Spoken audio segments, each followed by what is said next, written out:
नमस्कार दर्शक बंधु जय जगन्नाथ ओडिशार मयूरभंज जिलार होमगार्डर परीक्षा को नहीं नुआ नोटिस टी आसी जाइछि। तेबे 28 डिसेम्बर 2025 रे यार रिटन एग्जाम टी हेबा पई जाउछि। तेबे यार एडमिट कार्ड टी 24 डिसेम्बर रु 25 डिसेम्बर मध्य अर्थात 2 दिन मध्य आपण माने निकटस्थ थाना को जाई आपण माने एडमिट कार्ड टी को आनी परिबे। सांगरे आपण मानकर गोटे वैलिड आईडी प्रूफ नैथिबे एवं पासपोर्ट साइज रो गोटे फोटोकॉपी मध्य नैथिबे। तेबे मोबाइल रो डिस्प्ले रे मु संपूर्ण नोटिस टी लगे दउछि आपण माने देखि नियंतु। तेबे यार परीक्षाटी कौटी हम मध्य जानि नियंतु।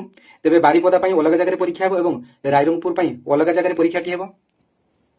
बारिपदा सदर महकुमा, बेतनटी सदर महकुमा एवं उदला सदर महकुमार प्रार्थी मानक पई बारिपदार रिजर्व पुलिस पड़िया ठारे परीक्षाटी अनुष्ठित हेबो। किंतु जो माने कि रायरंगपुर सदर महकुमा किंबा करंजिया सदर महकुमार प्रार्थी माने अछंती सेमानक पई रायरंगपुर पड़िया ठारे एही परीक्षाटी अनुष्ठित हेबो। तेबे भिडियोटी अन्य मानकु शेयर करिवे जो माने कि मयूरभंज रु बिलोंग्स करूचंती एवं मयूरभंज रो होमगार्ड परीक्षा पई अपडेट पाइबा पई चाहूचंती। तेबे एमिति नुआ नुआ जॉब रो अपडेट पाइबा पई चैनल टी को फॉलो करनेबे। धन्यवाद। जय जगन्नाथ।